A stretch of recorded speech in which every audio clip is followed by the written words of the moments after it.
yourself your favorite drink, coffee, tea, whatever alcoholic beverage you prefer. Welcome everyone. Good afternoon from Cynetio Security Solutions here in Namibia. I'm Rigo Reddick. I'm the Systems and Security Engineer with Cynetio. My colleague is Andrew Fordred. Raise your hand, Andy, maybe if. Yeah, so he's my co-conspirator. Former South African police, decided to go into the private life as a cybersecurity and open source intelligence investigator in Namibia, Namibian born. Has been plying his trade here for quite some time and is very experienced. So we've got Kai, he's our legal expert. Law in information and communication technology, been focusing in Namibia on compliance management and governance. Very experienced, over 10 years experience in the Namibian field with regards to business, legal, law, very active as well in the schooling and education related topics that we've been covering. He holds a BCom management from the University of South Africa and an LLB. Our other speaker is Jessica Ulrich. She holds or is currently undergoing a master's in psychology education. She's a graduate from UNAM and is a registered healthcare professional and psychology, oh good Lord, HCCNA in Namibia. Apologies for forgetting the abbreviation at the moment. Obviously, she's very active working in schools as a counselor. She received the Weiße Lilie as a teacher in 2009 for extraordinary input. And she'll be giving us some of the practical insights as we deal with the topic of cyberbullying in this discussion. Up next, I think we're going to be starting off with Andy, who's going to be leading us into a story on cyberbullying and some of the effects and how they're felt. Off to you, Andrew. Thank you, Rigo, and a very warm welcome from Namibia. And it is warm here. I think everybody agree. We have certain conspirators enjoying a good tafel lager while they're at it. Okay, today we're going to be talking about something that is very important. It's a very important topic, and it's going to become increasingly more important as the internet grows, and that's cyberbullying, trolling. Some of you may ask, what is trolling? It's similar to road rage. You know, we're driving along and a car jumps out in front of us and we slam on brakes and we curse and we swear and we kick up a big performance. Trolling is almost the same thing, except it leaves a permanent mark on the internet. It leaves a permanent mark against the victim. So that is what trolling is in a nutshell. Whenever I give a security and privacy presentation, and at the beginning, I ask my audience, how long will you be able to sit without looking at your phone? And my presentations are normally 45 minutes to an hour and a half. Today's one won't be that long, so don't worry, I won't ask you the same question. And half the audience will put up their hands and say, we won't be able to make it. And that's the issue here. It's not about my presentation that's bad. It's about us. It's about us and our devices. We are completely distracted by devices. We are completely distracted by social media as well. And that's the point of my question. And when we're so distracted, we don't look around us. We're not focusing on key issues. So we've become completely consumed by technology and social media. And in that process, we don't realize the abuses that are going on. And often we take the cyberbullying topic down to the kids, and we should. But the important issue here is kids learn bullying from adults, and adults bully each other. And we mustn't lose sight of that either. It's a critically important issue. And just before I carry on much longer, let me just share my screen. Rigo, can you just give me some screen sharing here? I don't think I have that control. Okay, oh, I've got it, thank you. All right, so basically, This is from Pew Research Center, and this is aimed, or the research was aimed at kids, and you're going to see a common thread eventually.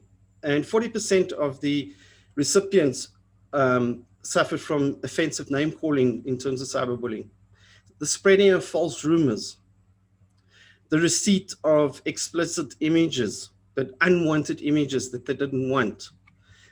The constant asking, what are you doing? Where are you? What are you up to? By people other than their own parents. Physical threats, 16%, and having explicit images sent to them as well. Globally, within the contents of Africa, and in Africa, we don't have a lot of research about cyberbullying, unfortunately, other than some of these type of models, but it gives us an important message that social media is the biggest area of cyberbullying. And then the other thing that I think stands out for us is that cyberbullying is committed by classmates, and Jessica can talk a lot about this as well. And we saw out of this research that Great Britain and Canada led the stage, and then South Africa followed that as the third highest within this particular project carried out by IPSOS. And that's concerning because in Africa, with the lack of research that we have, we can only identify with the South African research within this context.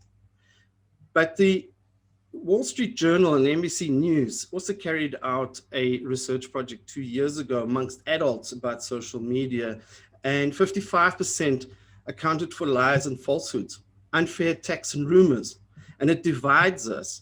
When we talk about a divide, within our cyber world, we talk about FUD, and FUD stands for fear, uncertainty, and division. And it's very important that because social media has just exploded with a whole bunch of FUD.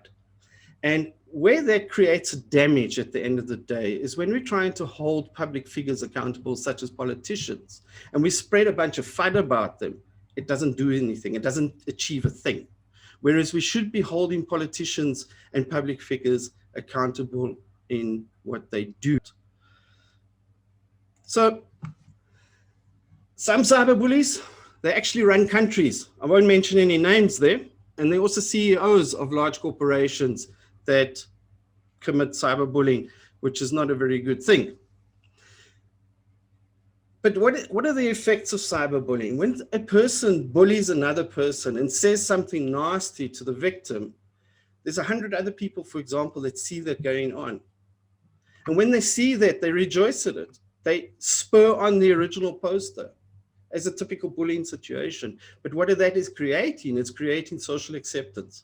It's creating social reinforcement for whatever the statement was. And we've also been in the situation where we go out with a friend and we're sitting at a dinner table and we're about to have dinner, and the next thing they whip out their phone. And here they go, and it's yeah, yes. And you end up feeling rather stupid and talking to the top of their heads. There's that distraction again, that distraction that just consumes them. And at the same time, that person that's on the phone, what are they doing? They're checking for new messages. They're checking, have their followers or their friend lists been increased? And gee whiskers, if they've been unfriended, it's drama, big drama. And that's the whole point. It's that instant gratification that we seek out of social media and out of our cell phones. Let me tell you a story about Joshua. He was a good kid. He went to a good school. He did well academically. He was an excellent sportsman. And when he matriculated, he went to university. He qualified with the BCom, and he went into financial investments, and he did well. He was generally a nice guy. And on the 18th of August, 2016, he committed suicide. We were asked to investigate this case, and we went through all his social media. He had Instagram, he had Facebook, he had Twitter, he even had VK, which is the equivalent of Facebook in Russia. To find, and the family wanted to figure out, is there a thread? Was he threatened? What happened to him? And the only thing we could figure out, because it eventually came to our attention, that he had met a girl and she stopped communicating with him on social media, and that's called ghosting. And ghosting is a form of cyberbullying. So what am I really talking about here? I'm talking about addiction. That's what I'm talking about.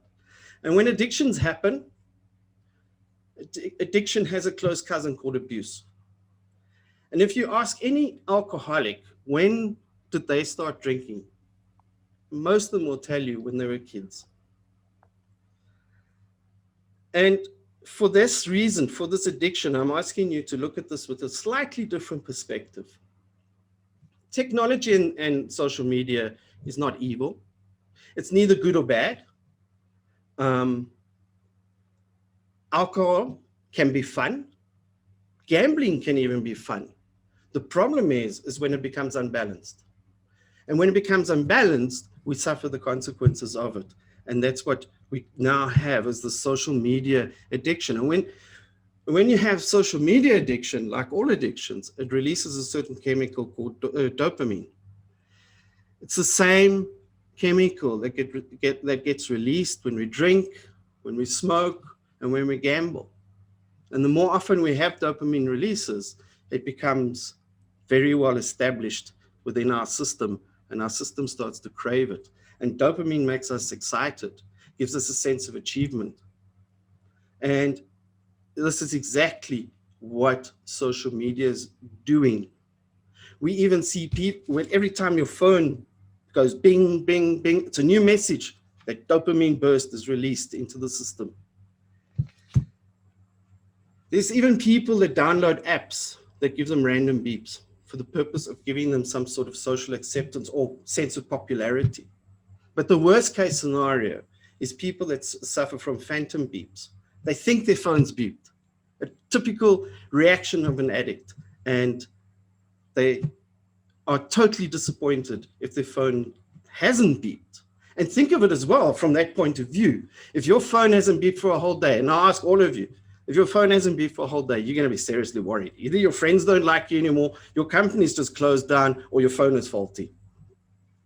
And the thing is here is that psychology hasn't quite caught up yet in the sense of identifying social media addiction and the treatment of it. I would guess that it is being treated through the normal addiction protocols.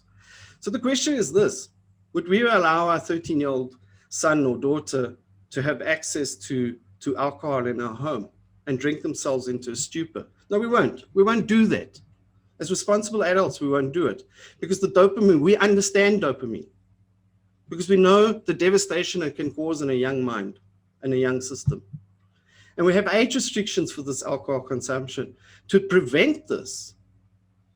But we don't have age restrictions for cell phone usage and social media. It's just not there. And that's where the spiral starts. And it's all consuming again. It takes these people out. And you know what I've been seeing in businesses more and more often is that people have lost, they don't have a capability to form a relationship with another person without social media. They don't know, they have no idea of what life was before social media came along, cell phones came along, and the internet came along. And this goes for parents, it goes for companies. Companies have got to start understanding that we are employing people with an addiction. And it has consequences. So kids and millennials are entering the workplace with an addiction, and we don't check for this. And I go back to Joshua. It's exactly what happened to him. So cyberbullying, folks, for this afternoon's purposes, and I present you this different perspective, is a consequence of social media and cell phone device addiction. I thank you. Thank you very much, Andy, for that. And I just want to also remind our audience that as we go, feel free to formulate questions, post them in the chat, note them down for yourself, perhaps. We'll have a session afterwards to just go through everyone, discuss the topics, get your input from the audience, because you also matter to us as the audience, because you are part of the solution to cyberbullying. And I think with that, we're going to go over to Kai, who's going to be presenting us some of the impacts and the legal aspects and various scenarios around how cyberbullying occurs, how it's handled, and how it goes wrong in some ways. And Jessica will be jumping in after that. And if you want to, during the presentation, just to give your input on a couple of things. Yes, Kai, so off to you. Thank you very much, Rigo.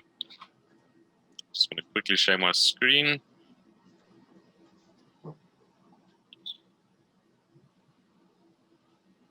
Okay. Can everybody see that? Shortly going to come up. Working? There we go. It should take a short moment until it shows up, usually. It's not there yet, but...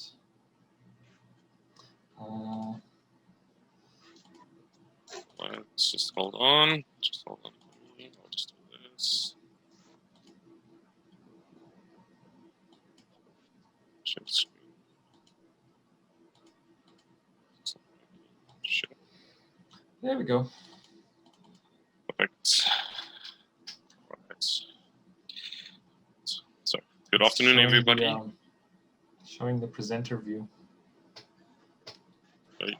So just flip your display settings around. Me. So, should we do this again? Kai, no pressure. I'm also very new.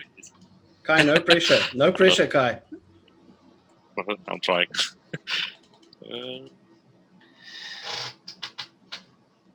Is that better?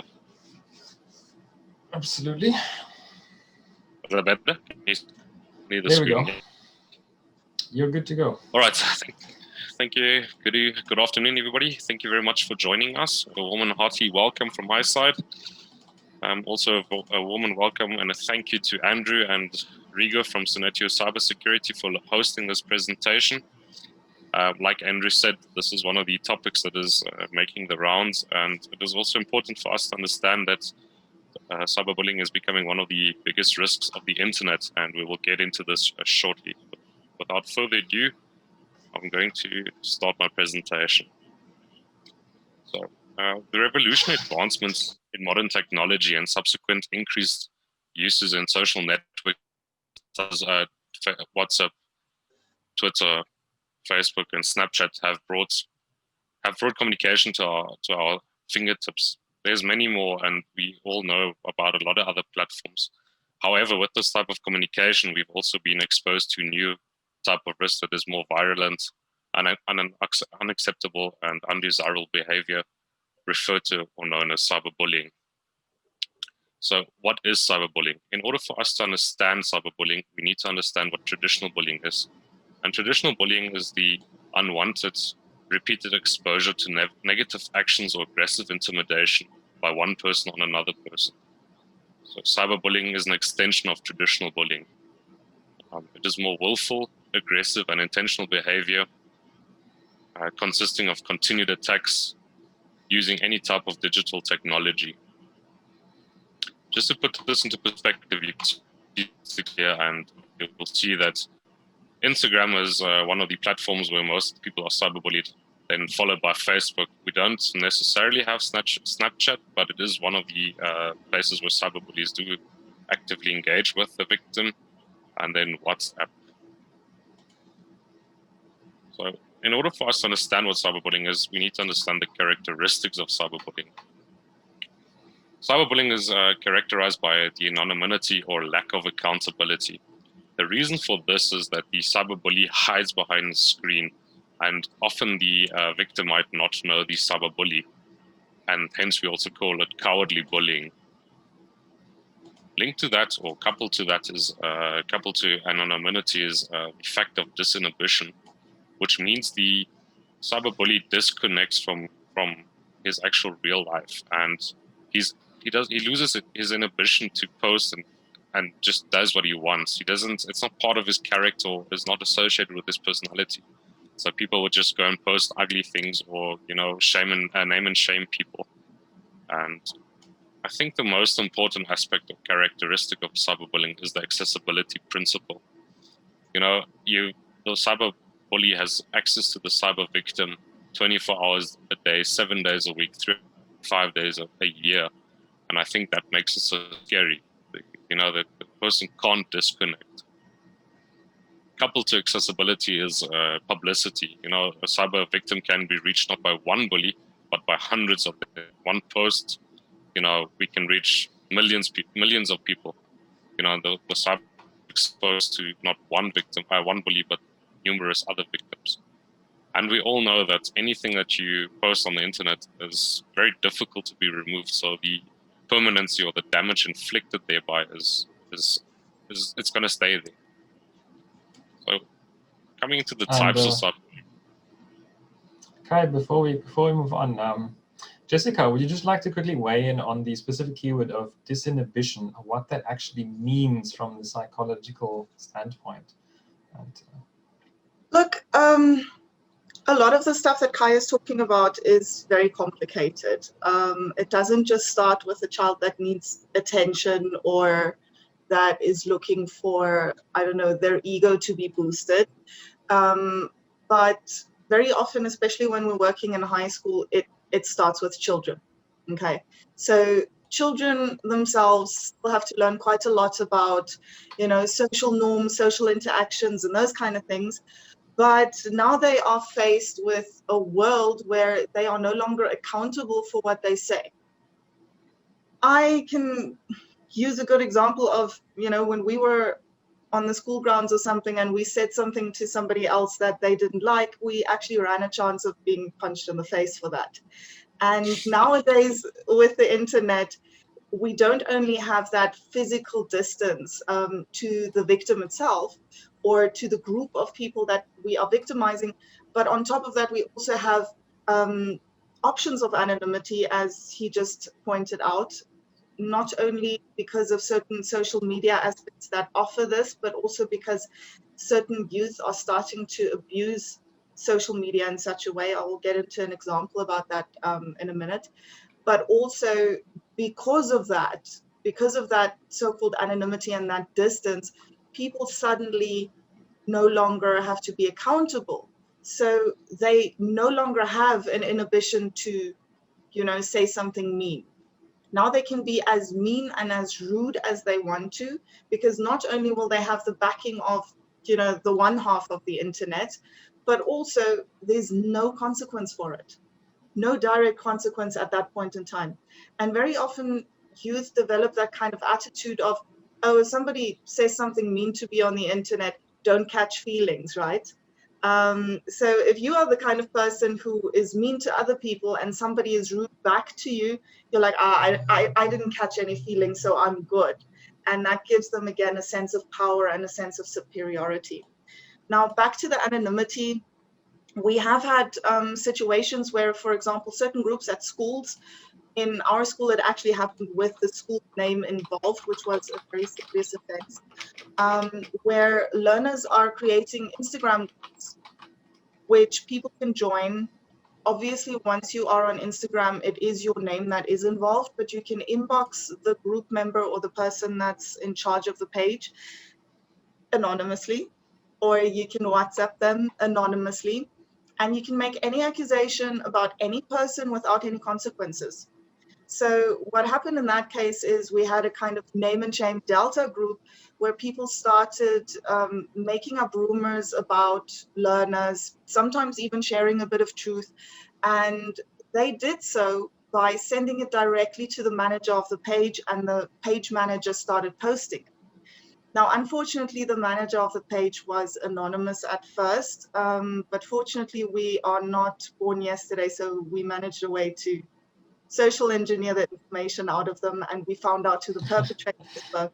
Actually, it ended up being one person starting it, and eventually there was a copycat page afterwards. So we did find the two people that's actually hosted those pages, but ultimately this allowed for all the learners that were sending out smack about the classmates and stuff, it allowed them to anonymously make up whatever they wanted and destroy people's reputations.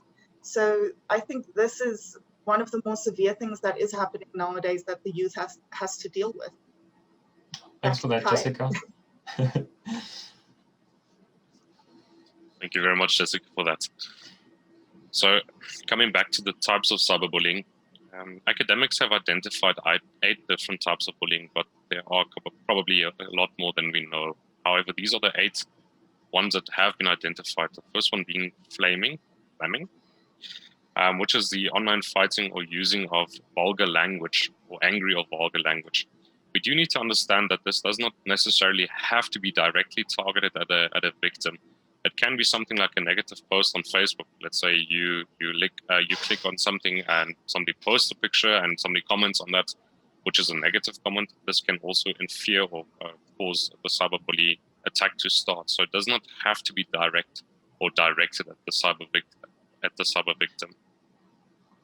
Then there's something called online harassment, which is the repeated sending of offensive, rude, and insulting messages.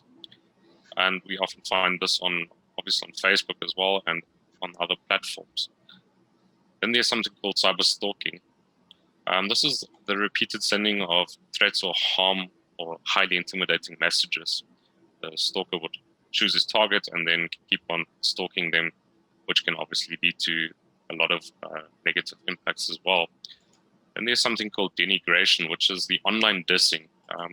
So where the cyberbully would post cruel or gossip or rumor about a certain person, thereby damaging the reputation of that person or the friendship. And this is very important for the legal aspect because we'll get into that later, but the reputational damage that cyberbullying causes is important for legal practices and legal action. And there's something called masquerading or impersonation. So this is where the cyberbully copies the credentials or the accounts of the victim and then posts on his or her behalf, which means that they then also damage the reputation of the victim by posting on their behalf, and the victim obviously never knows what is happening with the account. There's something called doxing and doxing and digital vigilantism, which is it's a bit of a form of it's a process of gathering and researching or collecting information, which is private personal information of a victim, and then posting this on Facebook or any other social platform. Personal information includes your name, surname, and even your family name. And not only does the cyberbully target that one specific person, but he targets the whole family. And we see it often on Facebook when you look at posts happening in and around Namibia as well. And I'm not going to speak about who posts these certain things, but it does happen. And then digital. Sorry, Rigo, yeah. Before you go on there, just like earlier Jessica said, talking about the Facebook page where you had an anonymous administrator posting direct messages sent to them to the public timeline under the Facebook page's name. That's an example of masqueration or impersonation or harassment by proxy, as I also like to call it. You're using someone else to send your harassing posts, tweets, with a certain subject in mind sometimes. So it's not targeted directly at someone, but it has enough material in it. So you're speaking of someone's certain behavior that makes them know that they're being talked about. Do you want to add something more to have you seen doxing, vigilantism, or such happen in school whereby a parent perhaps went after another parent because of what their child did? Look, at school, it happens less like that. People are a bit more direct when it comes to that. So they call in at the school and start scolding our secretary. So parents are a bit less sneaky than children these days, I have to say. But I do have an example, and the example actually involves myself. My husband for a while took on the role of the chairperson of the SPCA. Now, this happened for 2 years in a row. And during his time there, obviously, you have a lot of people that are very passionate about animals, and that can get very riled up about things. So I'll refer a bit back to something that Kai mentioned right at the start, the flaming. So people were flaming about the fact that an individual had removed an animal from the possession of a homeless person because they believed the homeless person had abused the animal. Now, obviously, without getting the right people involved, removing such an animal amounts to theft. Here's the legal people, right? Now, with that situation, the animal got confiscated from the person who removed the animal and got brought to the SPCA, which is obviously the right legal steps to take before any form of judgment could be made on the accusation against the homeless person. Now, unfortunately, eventually the police showed up at the SPCA and ruled that the animal should be returned to the person. Now, obviously, the people who had been removing the animal were not very happy about that decision and were flaming about the SPCA for following instructions. I mean, the SPCA is not a legal body that can judge or make decisions. So I was defending my husband on one of those public discussions, let's call them discussions to be nice. And the interesting bit was that a family member of his, ironically, said, sleep with one eye open, I know where you live, to my husband. And a 17-year-old on the internet told me that I should jump off a bridge. Now just imagine I was 16, 17, a bit more insecure, speaking out for something I believed in, and somebody tells you to kill yourself. And this is unfortunately the kind of stuff that many of our youth are dealing with. There are people that are online via WhatsApp, via Instagram, via, I don't know, YouTube comment sections, telling you to kill yourself because you have an opinion, even if you might be right. So that is definitely dangerous, and it has caused a lot of damage in a lot of people's lives. Just an example. All right. Thanks for that very harrowing insight. And this is happening in Windhoek. That's the scary bit. I mean, we think this stuff happens overseas. Yes. I just want to come in a little bit on digital vigilantism. Thank you, Andrew. Look, doxing and digital vigilantes have been around for quite a long time, but it's taken two aspects. What they do is they find a target that has a certain social standing, they collect a bunch of information about them, and they go and broadcast it all over the internet. The digital vigilantes, for instance, are very common in the EU. They hunt down child abusers, and then they publish the information onto, say, police forums, onto prosecution websites and that type of thing. So just to put the context together, it's a fairly in-depth topic, but just to give you an idea. Yeah, and obviously they don't always get it right, so there's a risk of that sometimes hitting the wrong person with vigilantism. All right, Kai, we'll let you off again. Thank you very much, Andrew and Rigo and Jessica. So another type of cyberbullying is exclusion. So it's intentionally excluding somebody from a friendship list or from a chat room or from an online gaming platform. It's just, and it also happens at the workplace physically. So you get excluded from a group of friends or people. And there's something called trickery. So trickery is if the cyberbully grooms, I would almost say it's grooming the victim to, give or release secretive information about them. The cyber victim gives information, and the cyberbully then uses that information against the cyber victim. And this can often lead to something also called, obviously, extortion, but there's something new called sextortion. And this is where trickery also plays a very big part in. So I'm just going to speak a short bit about the psychological impacts, because I know Jessica is going to touch more on those spaces, but you need to understand that cyberbullying is more traumatic than normal traditional bullying, and cyber victims can feel an array of different emotions, including depression, anxiety, emotional distress,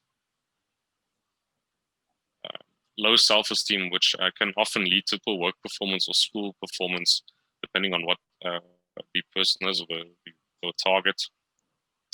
And there's something of, obviously, sometimes cyber victims avoid social engagement or have trust issues. This doesn't necessarily mean that they don't have friends.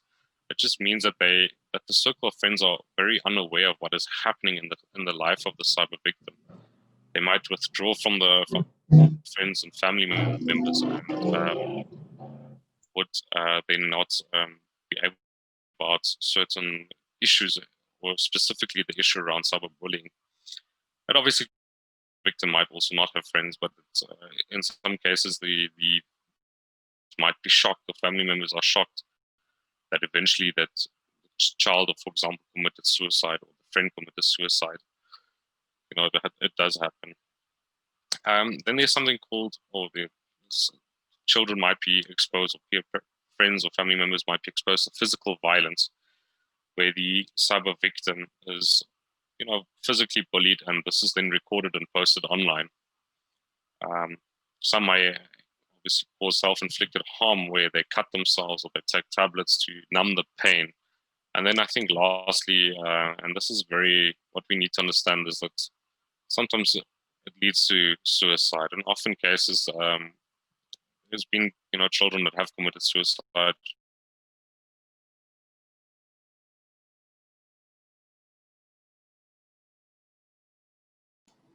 I think Kai's audio went out. His whole link is just frozen. Yep. Improv time. Okay.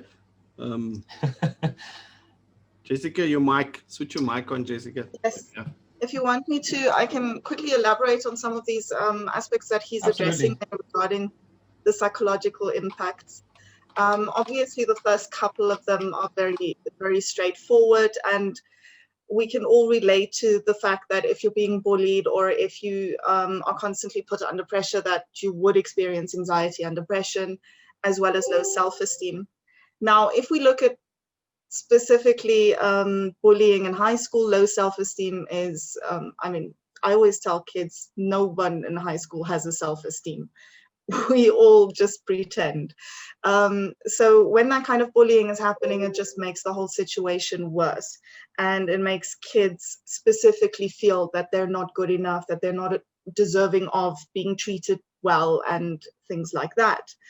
But if you take it a step further, and look, obviously I've got lots and lots of individual examples, but I need to also protect the integrity of the people who've been involved in situations like this.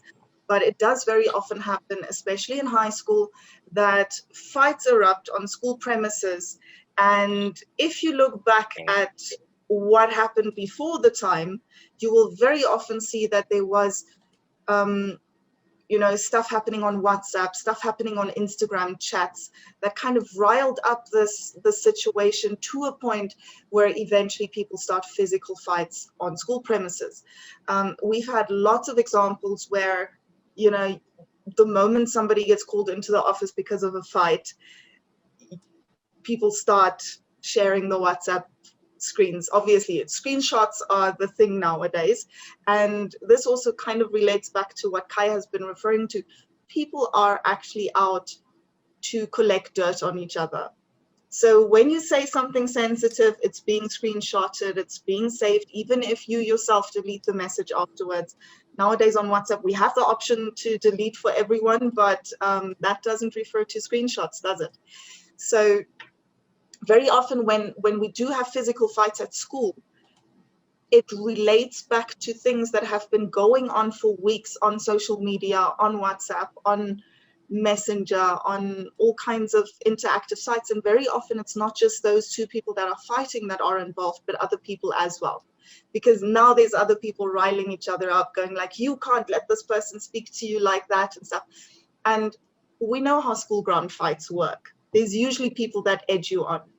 But with social media, there's people anonymously egging them on. There's people that usually don't even talk to the individuals that are now giving their 10 cents. And at the same time, they are more aggressive than ever before. Because if you're aggressive on school grounds, again, you risk being beaten yourself. If you are aggressive on your keyboard, you are innocent.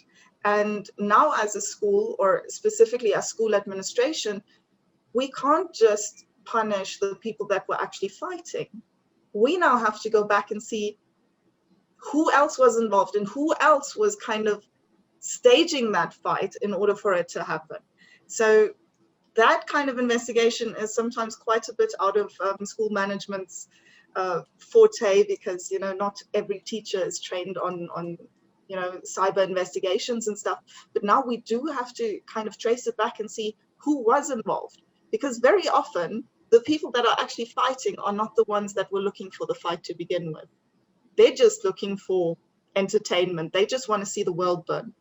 So they start, kind of provoking other people to do the fighting for them, for their entertainment. And then we obviously have to also make sure that when the fight on school grounds happen, the cell phones are confiscated afterwards, because trust me, kids have cell phones hidden everywhere.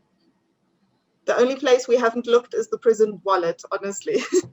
But they are so sneaky. If we have a classroom search on cell phones and stuff, the moment they see that something like that is happening in the class next door, they start passing on the cell phones to classmates and to people outside of the class.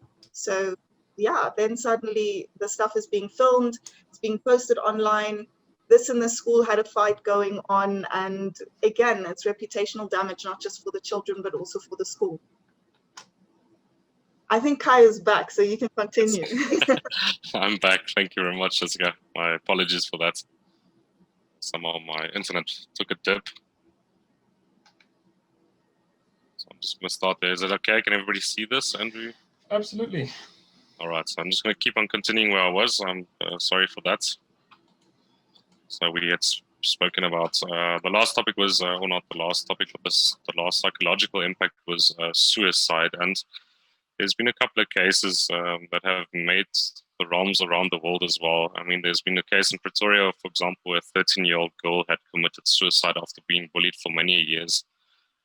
And there's a young lady with the name of Nicole Fox Fendon from Dublin, who committed suicide after having been bullied for 3 years. She was 21 when she committed suicide. And like Jessica mentioned, the perpetrators had written on the wall, "Why don't you kill yourself? Nobody likes you. You're not worthy of living." And I think the most important one case that was really that really shocked the world was the young Rebecca Sedgwick case. She committed suicide at the age of 13. She'd been bullied for almost 3 years, also via social media. And she had written her mom a last message and had also left a very long clip on YouTube where she'd spoken out about cyberbullying, and then she decided to commit suicide by jumping off of a 13-story building.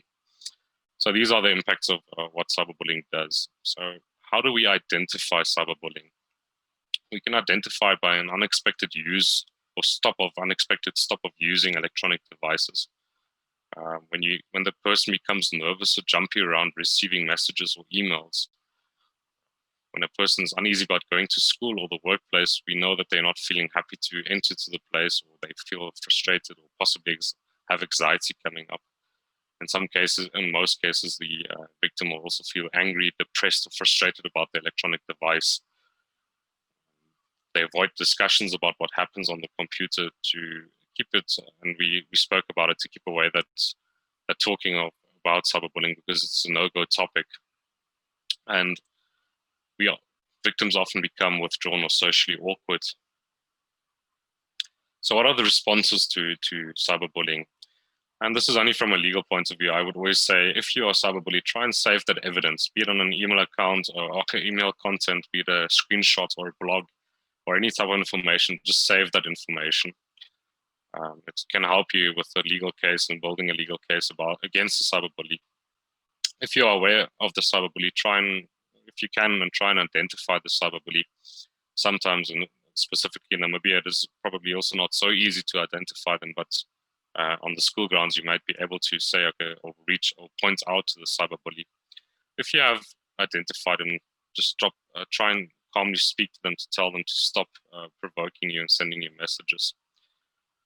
If you can, stop or remove material. I know it's very difficult, but there is probably some way to remove certain posts or comments that have been made.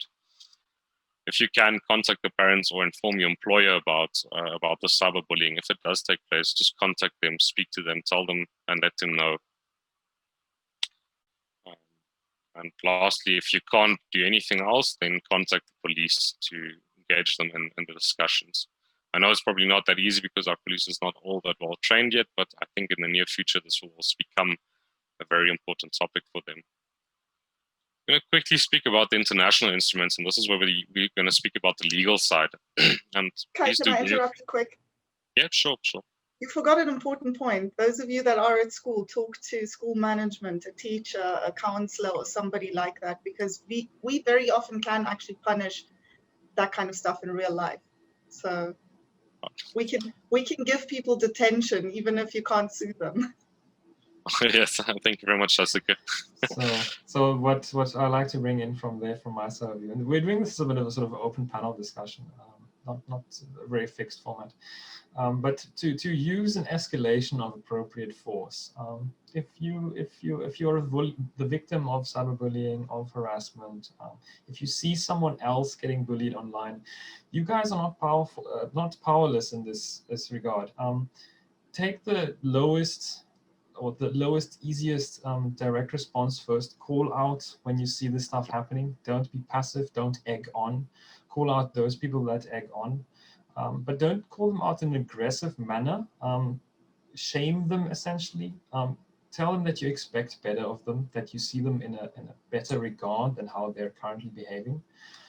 Try and be friendly in that regard with them.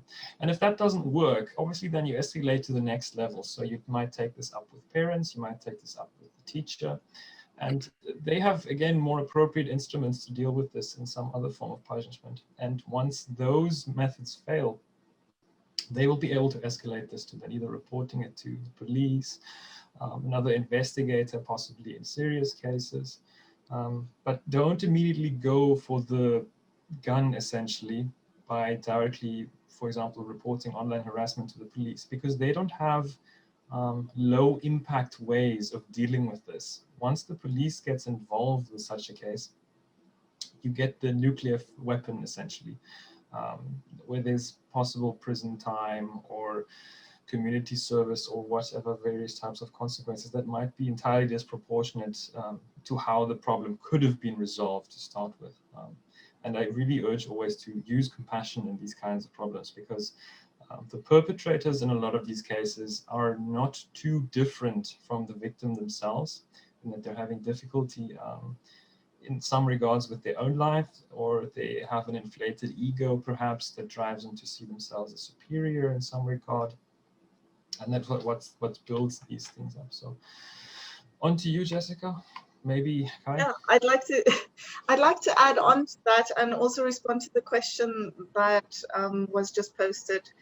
Number one, the moment any form of harassment or bullying gets reported to myself as the school counselor, it very often helps to put the two of them into one room and face them.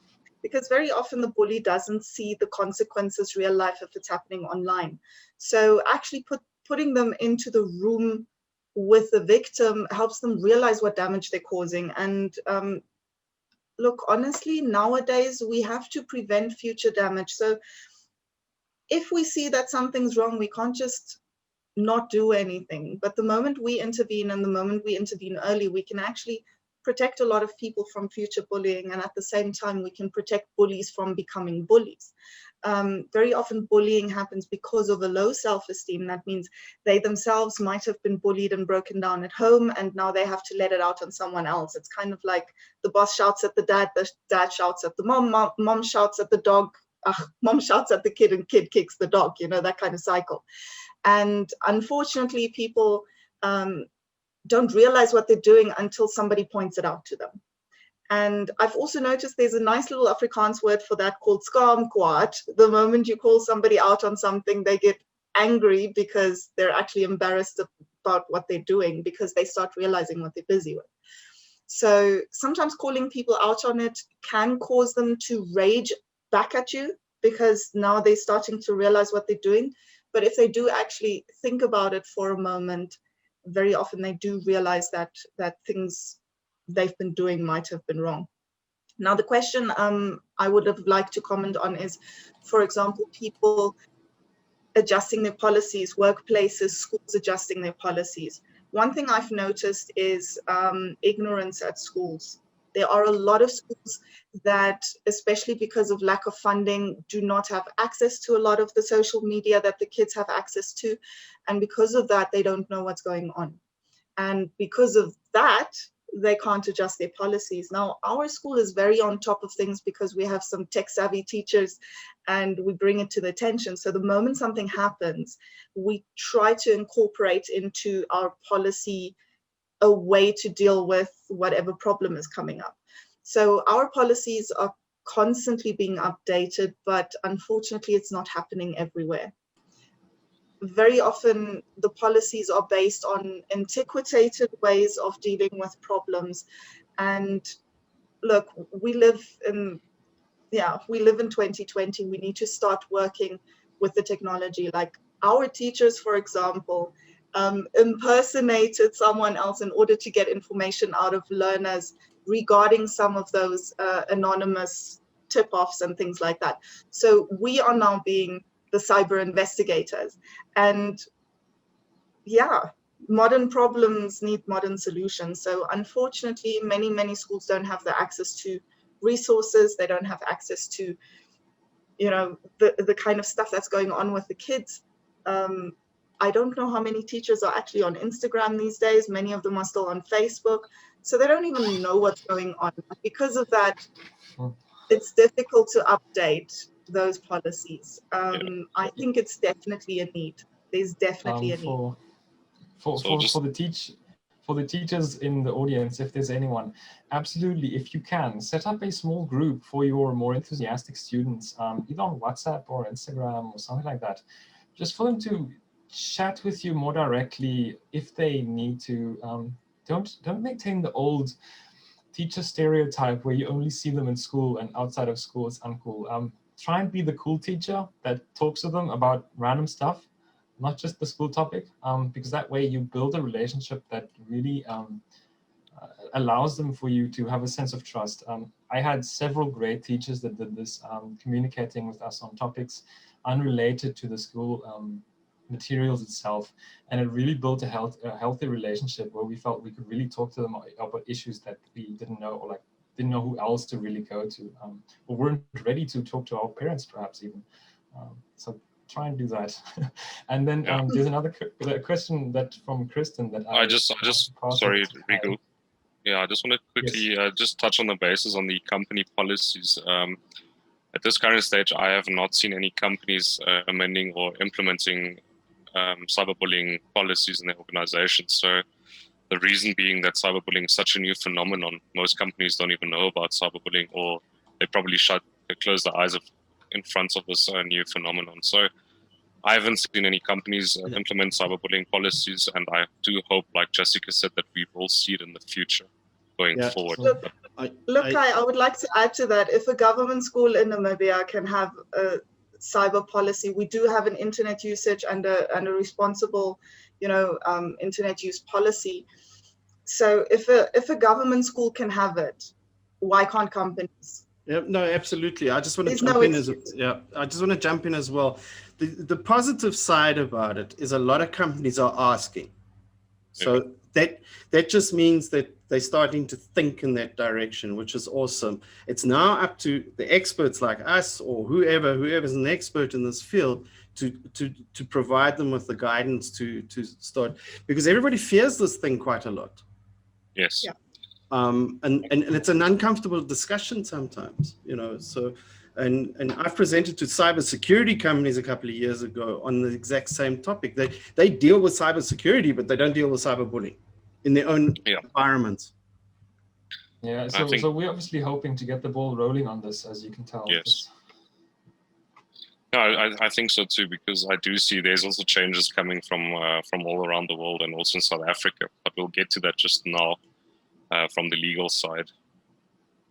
So if there's any more questions, or can I continue with the presentation? Yeah, there's one more question, but we'll address it later. It fits better in a different section. Okay.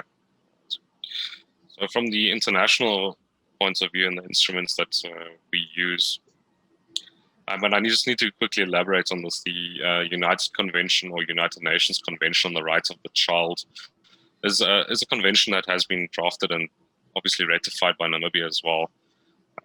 It it allows it protects children against any type of physical or mental violence, injury, or abuse. And the purpose of this convention is for member states to address and to take the appropriate measures to protect the children in their countries, in their respective countries.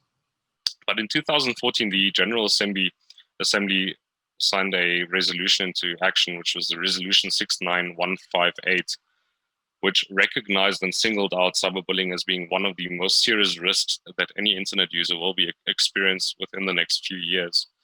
And I think this is why it is important also for Namibia to understand that we need to start looking at international instruments, but also national instruments to implement these and move this discussion forward. Also because Namibia is a member state of the convention, and they have also ratified the United Nations Conventions on the Rights of the Child. So what are the legal responses that we have? And I think this is very important. I also put in Namibia and SADC because I think we are operating in an environment that has not kept up with the ever-changing and fast environment of the internet. I think it's not only here that we're struggling, but it is policymakers and school administration that are struggling internationally to keep up with this new phenomenon. And I'm not specifically speaking about only cyberbullying, but cyber risk in general. However, there have been some organizations, countries in the world that have globally started drafting anti-cyberbullying laws and putting them into place. For example, America, where 41 out of the 50 countries 50 states have drafted anti-cyberbullying laws. China being on the top list as well, and Japan. So there are countries and moving forward with this discussion and with anti-cyberbullying laws. And the reason why we're still struggling is because this is a new phenomenon, and we'll hope that in the future that we will get this done as well. However, this doesn't mean that there are not legal remedies available for anybody that has been attacked by cyberbullying. So you have legal remedies and common law remedies available. Obviously, you can charge or lay criminal charges or civil charges against a cyberbully. The criminal charges that you can lay against a cyberbully include crimen injuria, which is the unlawful, intentional, and serious violation of the dignity of a person.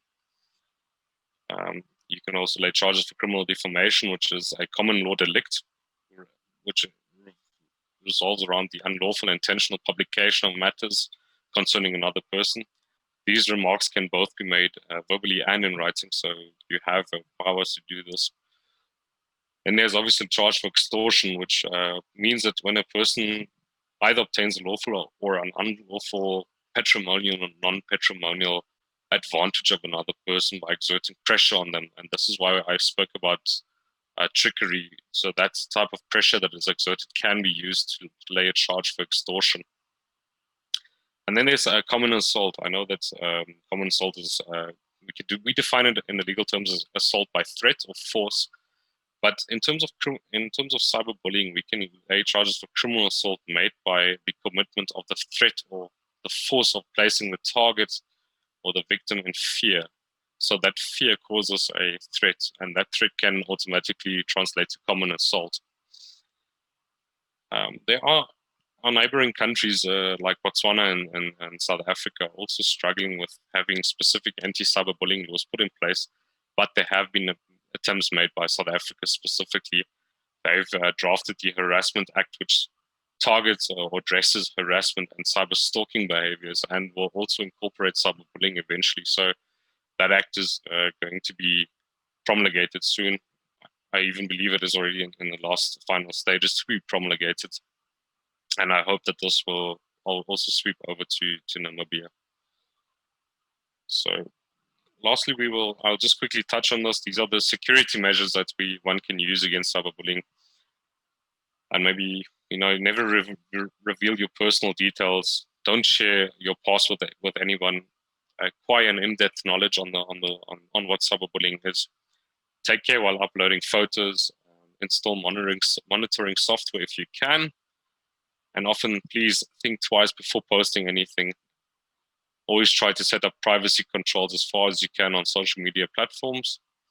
And lastly, always log out of your online accounts after use. And if nothing works, just delete your social platforms. So I just want to ask everybody to, as a community, to help us work together in stopping cyberbullying, or at least speaking up, like like Rigo mentioned.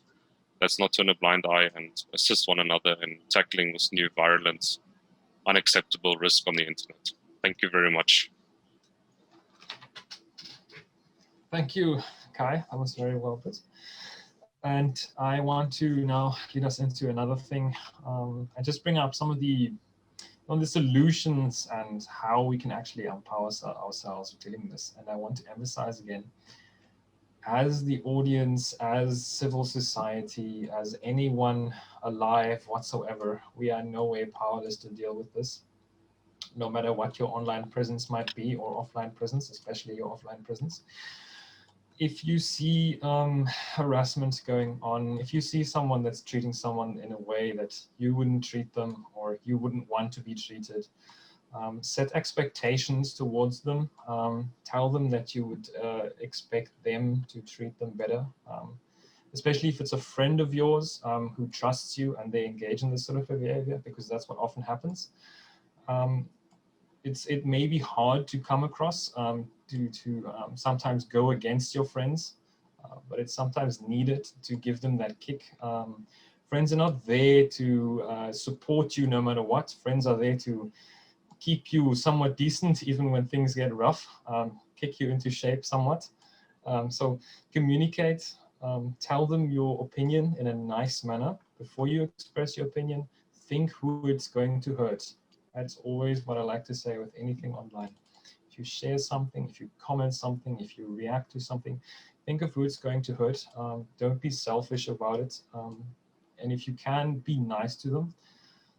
Even if you don't agree with them, you can disagree with someone in a very nice way, and it comes off as much more effective in a lot of ways. And share the love. Especially, yes, especially humor is also a good response. If you're, for example, a victim, or you're seeing someone being victimized, use humor and memes to basically diffuse the situation.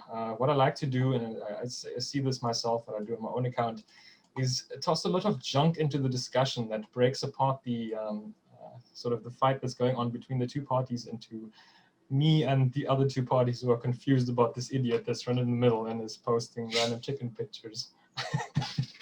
But also most crucially, and especially for parents, I want to stress this, and can't stress this enough, is build an environment for your kids where you are able to listen to them and they feel free to express themselves towards you.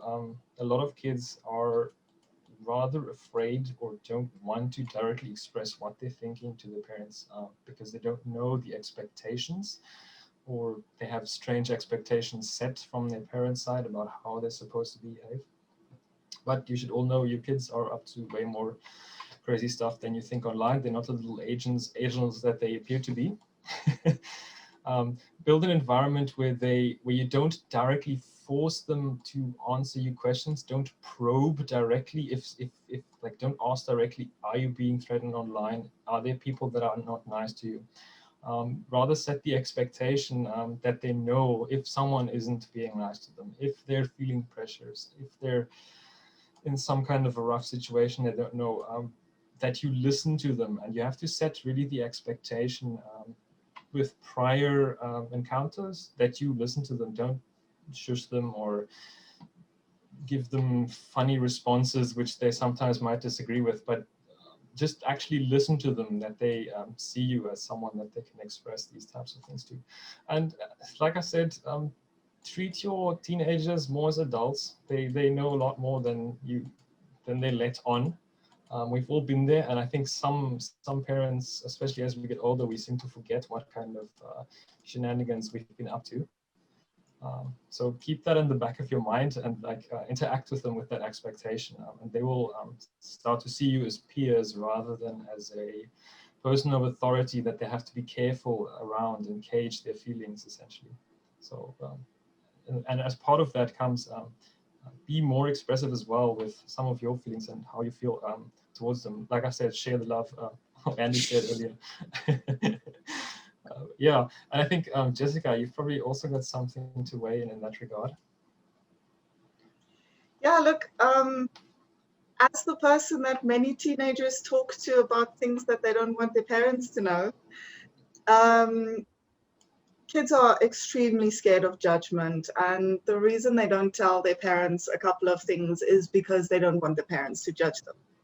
At the same time, I'm probably the first one to laugh at them if they're up to stupid things. And they still tell me about them. So it doesn't mean that you as a parent have to be okay with everything your kids do. But ultimately, what really helps is to actually listen and try to see their side. Kids don't have the knowledge we have. They still have a lot of experiences that they have to make. Everything is still extremely dramatic for them. You know, little insults that we might find less hurtful can be extremely hurtful to them because they don't have that self-esteem that we have built, because they don't have that thick skin that we have by now. So help them develop that thick skin.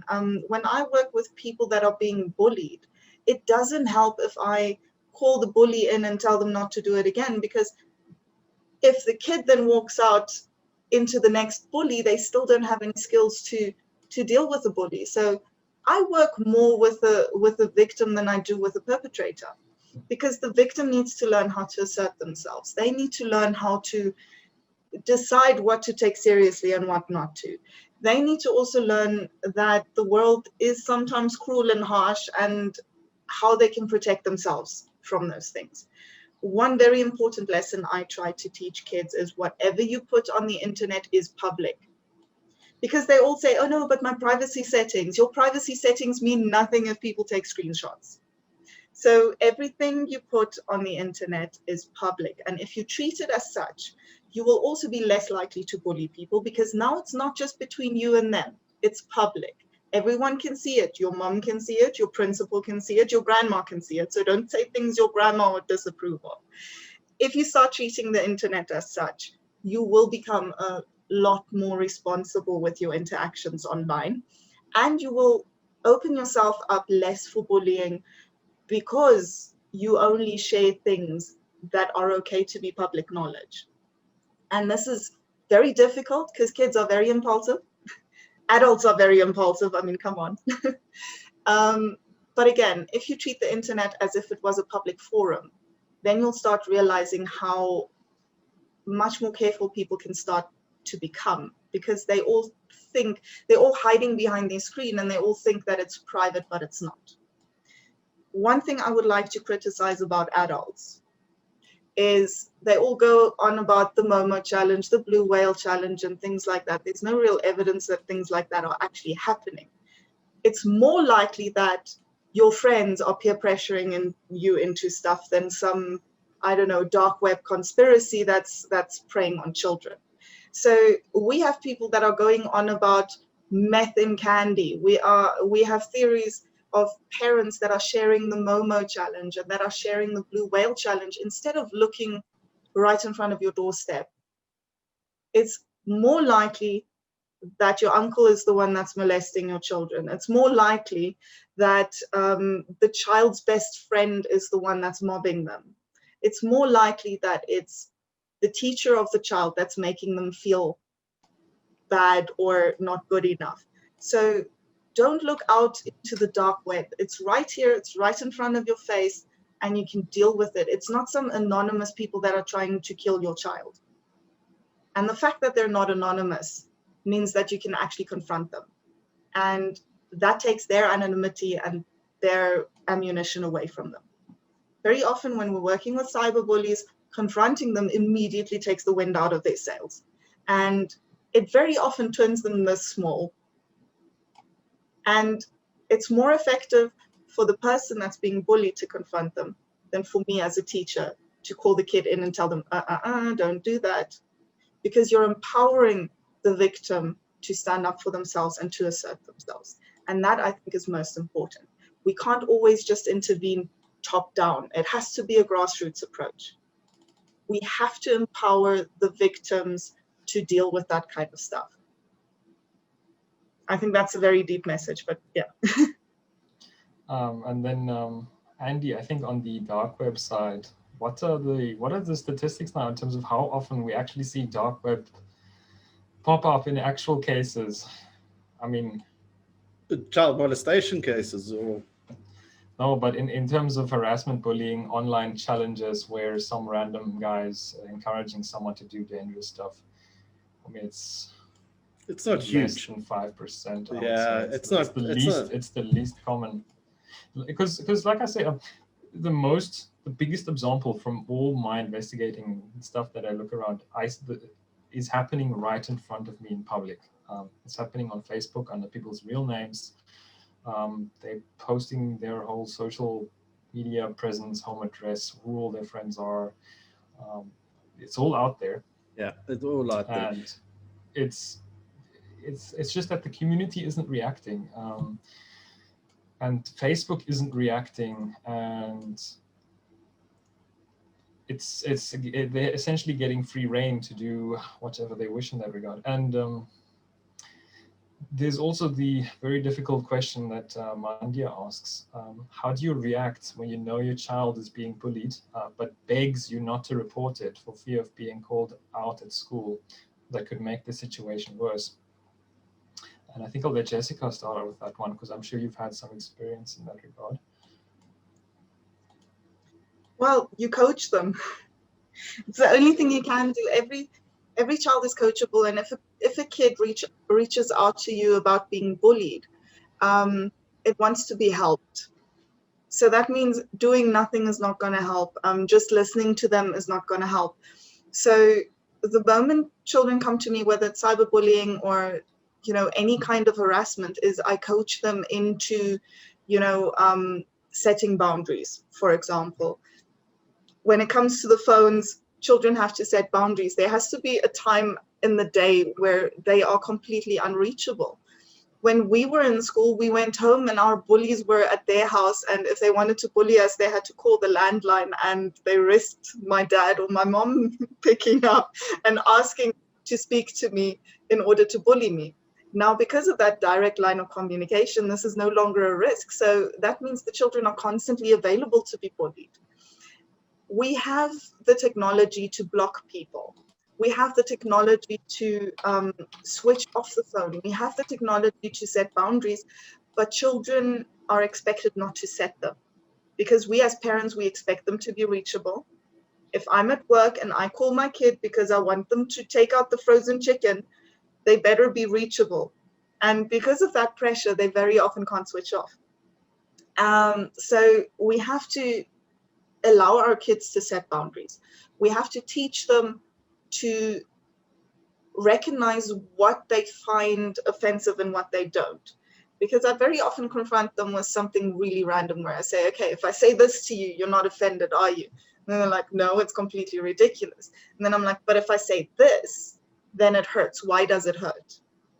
Because it's something they believe themselves to be a flaw. So they have to start recognizing what hurts, what doesn't, and why does it hurt. And if it's something that they feel insecure about, then we can build that self-esteem, and we can build them to have a thicker skin, even if it does burn a little. But at the same time, we also need to help them assert themselves and show the bully that that's not the way to communicate. One of my favorite clips is the one on how to confront a bully or how to stop a bully from bullying you, where the guy keeps giving the bully compliments and all kinds of stuff, and suddenly they can't think of anything else to say. Because the moment you're defensive, you're giving them power. The moment you're hurt and you tell them, stop them, I'm hurt, you're giving them power. But the moment you tell them, you're so awesome, I envy you, that kind of stuff, they're like, okay, what do I say now? And this is something I do a lot with children. I train them to become resilient, but at the same time, I also train them to kind of diffuse the situation to a point that the bully has no ammunition. And once they can stand up like that, number one, their self-esteem goes up. Number two, they feel a lot more empowered. And number three, the bully stops. And I think that's the most important thing. That's exactly what I wanted to lead into. Brilliantly said.